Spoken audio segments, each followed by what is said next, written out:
जमलेल्या माझ्या तमाम हिंदू बांधवांनो, भगिनींनो आणि मातांनो, काय बोलू तुमच्या समोर? किती वेळ बसला तिथे?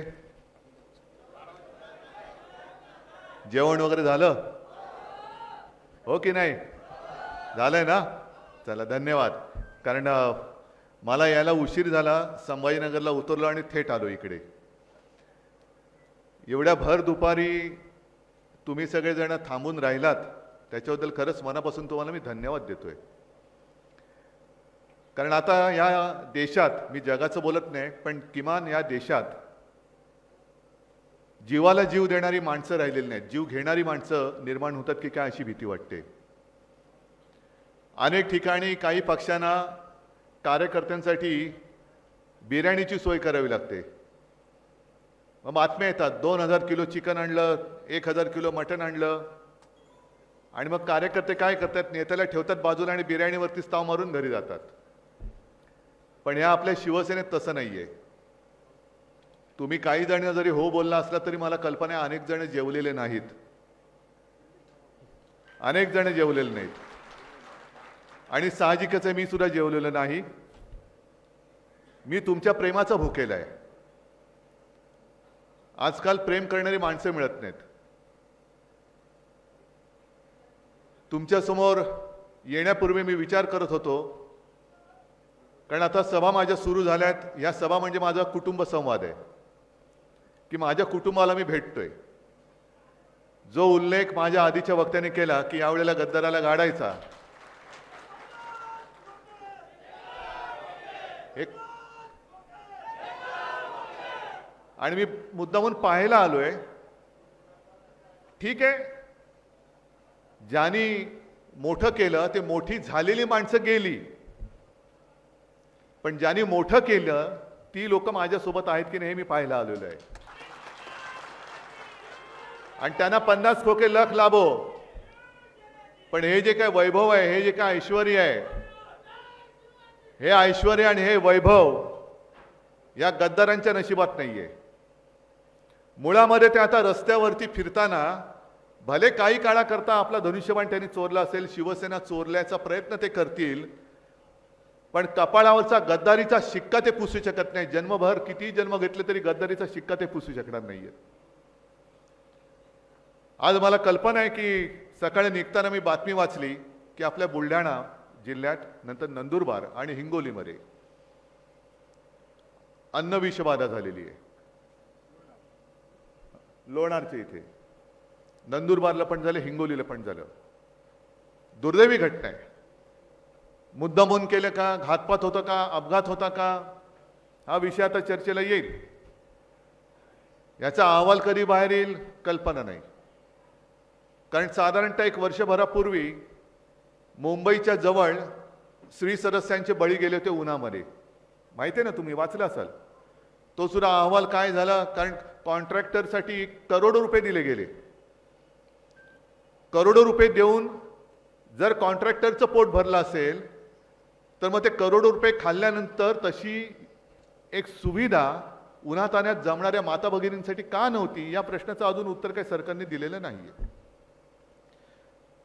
अन्न विषबाधा झाली, मी असं काय म्हणत नाही की हा मुद्दामून कोणतरी केलेला प्रकार, ते पोलिसांचं काम आहे, पोलीस शोधतील. पण विषबाधा झाल्यानंतर उपचारासाठी डॉक्टर नव्हते तिकडे. हे आपलं सरकार, हे सरकार आपल्या दारी. कशासाठी? आज माझ्या बुलढाण्यामध्ये दुष्काळासारखी परिस्थिती आहे ना. एकतर दोन्ही सीझनची वाट लागली. खरीप गेला, रब्बीला पण अवकाळीने झोडलं. आता गेल्या आठवड्यामध्ये पडला अवकाळी. किती ठिकाणी पंचनामे सुरू झाले. बरं, पंचनामेचं नाटक झाल्यानंतर आजपर्यंत काय असं काय नाही की आपत्ती पहिल्यांदाच आली. यापूर्वी सुद्धा आपत्ती आलेली आहे, अगदी आपलं सरकार असताना सुद्धा आली. पण त्यावेळेला तुमच्याकडे मदत मिळाली होती की नव्हती हे एकदा उघड तुम्ही सांगा. मला कल्पना आहे हा पश्चिम विदर्भ जो आहे इकडे कर्जमाफी, कर्जमुक्ती करायला थोडा वेळ लागला, कारण तोपर्यंत कोरोनाची सुरुवात झाली आणि पश्चिम विदर्भातले काही भाग हा राहिला होता. तरी देखील 2 लाखापर्यंतचं पीक कर्ज माफ करण्याची किंवा मुक्त करण्याची योजना मी राबवली होती. ती तुम्हाला मिळाली होती की नव्हती एवढं उघडपणाने सांगा. मग हे जे मी काय धाडस करतोय की भर जनतेत जाऊन त्यांना विचारतोय, आत्ताचे घटनाबाह्य जे मुख्यमंत्री आहेत आणि त्यांच्या उजवीकडे डावीकडे सगळे पावपाव उपमुख्यमंत्री आहेत, त्यांनी जनतेत जाऊन विचारायचं, अरे दारी कशाला जातात, जा ना मैदानात या आणि विचारा जनतेला. मैदानात येऊन विचारा की सरकार तुम्हाला कोणाचं आवडलेलं, उद्धव ठाकरेचं आवडलेलं की त्यांचं आवडलेलं आहे. होऊन जाऊ रे सामना, मला काही त्याची पर्वा नाही आहे. कारण शेवटी मी जी काही लढाई लढतोय ही माझ्यासाठी लढत नाहीये, ही मी शेतकऱ्यासाठी लढतोय, सामान्य जनतेसाठी लढतोय. मला काहीतरी मिळालं पाहिजे, नाही मला काही मिळायची काही आवश्यकता नाही, मला तुमचं प्रेम मिळालं खूप झालं, बस झालं मला एवढं. त्याच्या पलीकडे आणखीन काय पाहिजे. माझ्याही आधी मुख्यमंत्री झाले, माझ्यानंतर तरी बसलेच आहेत गद्दारी करून आणि घटनाबाह्य. पण अशा या उन्हा तानामध्ये न जेवता माझ्यासाठी थांबणारी लोक तुमच्यासाठी थांबू शकतात का. इकडे एक सुद्धा कोणी भाड्याने आणलेला माणूस नाहीये, खुर्च्या भाड्याने आणल्या आहेत, पण त्याच्यावरती बसणारी एक सुद्धा भाडखाऊ कोण नाहीये, आहे का रे बाबा.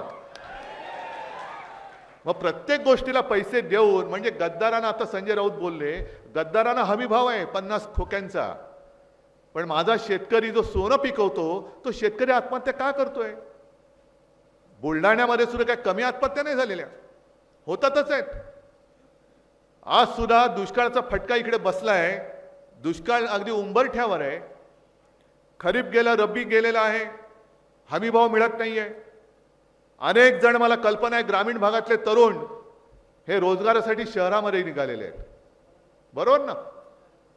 मग आता एकच ग्रामीण भागातल्या जे युवक आहेत त्यांना एकच आता आधार राहिलाय, तो रोजगार हमी योजनेचा. बरोबर बोलतोय का चूक बोलतोय. आणि माझ्या माहितीप्रमाणे जर मी चूक बोलत असेल तर मला सांगा, कारण मी चुकीचं काही बोलायचं नाही आणि चूक कधी करायची नाही. चुकत असेल तर मला तुम्ही सुधरा. या बुलढाण्यामध्ये अजूनही किमान 550 गावामध्ये ही कामं सुरू झालेली नाहीये, कामच सुरू झालेली नाहीत. काय सरकार फिरतंय दारी.